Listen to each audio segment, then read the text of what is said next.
Around the ICC European Edition time with me, Kevin Egan, and on this week's show I'll tell you which strikers may have formed an old-fashioned dynamic duo to rival Inter's Lula. I'll whip out my magic 8-ball and tell you which players are primed to wow us in the final weeks of La Liga, and I'll salute our beautiful game after more incredible and uplifting tributes. But first, let's recap the latest from Europe's top leagues, starting in Germany. Bayern Munich and Robert Lewandowski just keep breaking records. On Saturday, the reigning champs hit Leverkusen for 4, reaching the 90 goal mark this season, a new Bundesliga record, and 30 of those have been scored by Lewandowski. In fact, he's hit 44 in all competitions this season, a new personal best for the Big Pole. This is a player who's never made the Ballon d'Or podium, so is this his year? No Erling Haaland, no problems for Borussia Dortmund, who nabbed a 1-0 win over Hertha. Midfielder turned centre-back Emre Can with the game's only goal from a gorgeous cushioned header from the excellent Julian Brandt. Leipzig, I'm disappointed in you. An injury time equaliser for bottom place Paderborn felt like a microcosm of your season. In fact, since the Bundesliga returned last month, Julian Nagelsmann's troops have drawn all 3 home games to Freiburg, to Hertha and now Paderborn. Shoulda, woulda, coulda for the team with the fewest losses in Germany. And I'll continue shaking my head for you, Werder Bremen. A 1-0 loss at home to Wolfsburg pushes you guys closer to the second tier. For US fans, this was all about a battle between Josh Sargent and John Brooks, and there was only one winner here. That was the big defender Brooks. Sargent had 1 shot in his 76 minutes of action. That was blocked. Make that 8 shots on target in just about 1,200 minutes this season. 3 goals to his name, so it's not really looking good for you, Josh, or your club. So the table looks like this. 7 points separates Bayern Munich and Borussia Dortmund with 4 games remaining. No changes for Leipzig, Gladbach and Leverkusen, all who failed to win. Quick hop across to Portugal now, where play resumed last week and just 1 single point separating giants Porto and Benfica.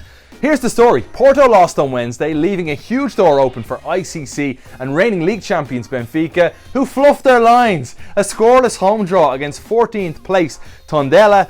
23 shots, they couldn't find that elusive winner, and that sets up a beautiful run-in. Both teams on 60 points with 9 matches to play. Are you thinking what I'm thinking? Yeah, you are. La Liga returns this Thursday, and Clásico rivals Barcelona and Real Madrid are head-to-head in a clash for the title. I'm going to have a bit of fun with this week's ICC 11 and predict which players are going to stand out the most for the remaining 5 weeks over in Spain. Their teams rely on them, and I think they'll be absolutely big time. Here we go. Jan Oblak in goal. The Slovenian is still a baby in goalkeeping terms, yet he's won the last 4 Zamora trophies for the goalkeeper with the lowest goals to game ratio. This season he's got competition though in Courtois, and Atleti with a new back 4 need this man right now. The 2 centre-backs are durable warriors and the type that'll come back fitter than ever before. Atleti's Felipe has been outstanding. In fact, we should call him Iron Man. In 277 matches, he's never picked up an injury. Now when Sergio Ramos misses time, it's usually a suspension rather than an injury. But if we're to believe his Instagram, he's ready, he's lean and he's hungry. 2 21-year-olds take the fullback spots. Marc Cucurella is a shaggy-haired little buzzer on the left for Getafe, and he's absolutely dynamite. Barcelona, they were willing to let him go. The same cannot be said for Emerson, who's on a 2-year loan from the Blaugrana and doing brilliantly at Betis. 3 goals, 5 assists already, so keep an eye on the future Barca boy. Betis need his flair and creativity.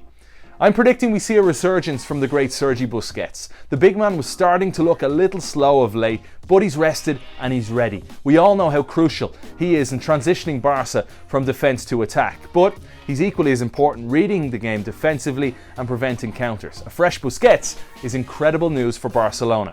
Ahead of him, I bring in Sevilla's leader and their man that ties it all together, Ever Banega.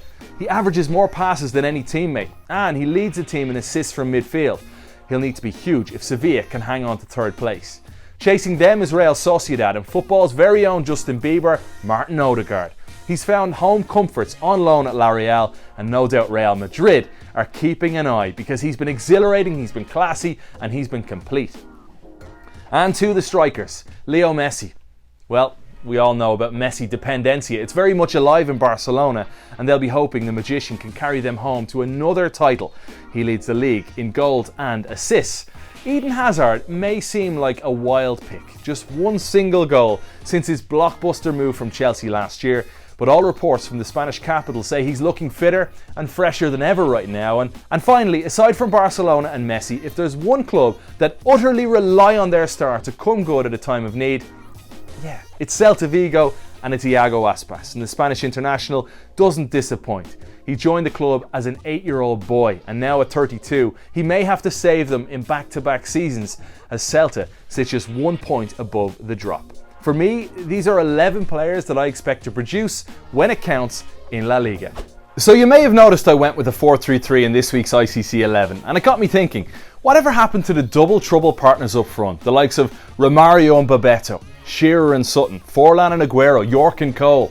It's just so rare to see two out-and-out strikers play alongside each other these days, and then form an irresistible tandem. So here's my top 3 twosomes in Europe this season.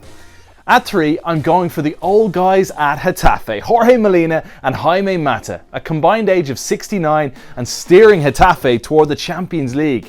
They get a fair bit of help from 33-year-old Angel off the bench too. Getafe, I love you. At number 2, I'm off to Germany, where you'll find a budding partnership at Borussia Mönchengladbach between Alassane Plea and Marcus Thuram. This French connection has produced 20 goals and 18 assists between them in the Bundesliga, and their chemistry is growing by the day. They scored 3 of Gladbach's 4 in their latest home win, with Plea assisting Thuram twice, another duo pushing their team toward the Champions League. Unbelievable. And at number 1, the same could be said for my top tandem, Inter Milan's Lula, or Romelu Lukaku, and Lautaro Martinez. This pairing has been a joy to watch, hitting 28 goals in Serie A. It's just so rare to see a genuine understanding like this, and certainly unusual today to see the two of them pairing together up front. What do you guys think? Who am I missing? Finally, I'll end on a somber note, but one that will hopefully make you proud to be a part of the global football community. Our game has stood up tall in the face of racism and discrimination, and leagues, clubs and players continue to support the Black Lives Matter movement. In Germany, we saw players kneeling at the centre circle before kickoff, warm-up t-shirts supporting the movement, as well as players wearing armbands during the games. We've had the biggest names post their support and thoughts, and although our game of football has certainly had many racism issues of late, this feels like a bit of a breakthrough, like no other. Long may it continue. If you'd like to learn more, make sure to check out our podcast, The Hat-Trick, with Charlie Stilitano, Ray Hudson and Neil Barnett, as they had a roundtable discussion recently with guests Paul Conoville, Shaka Hislop and Mark Bright. Check it out where you'd find your usual podcasts. Folks, that does it for this week. Head to internationalchampionscup.com for all ICC news and wonderful digital content. For me, Kev, and all our team, we'll see you next week. Ciao, ciao.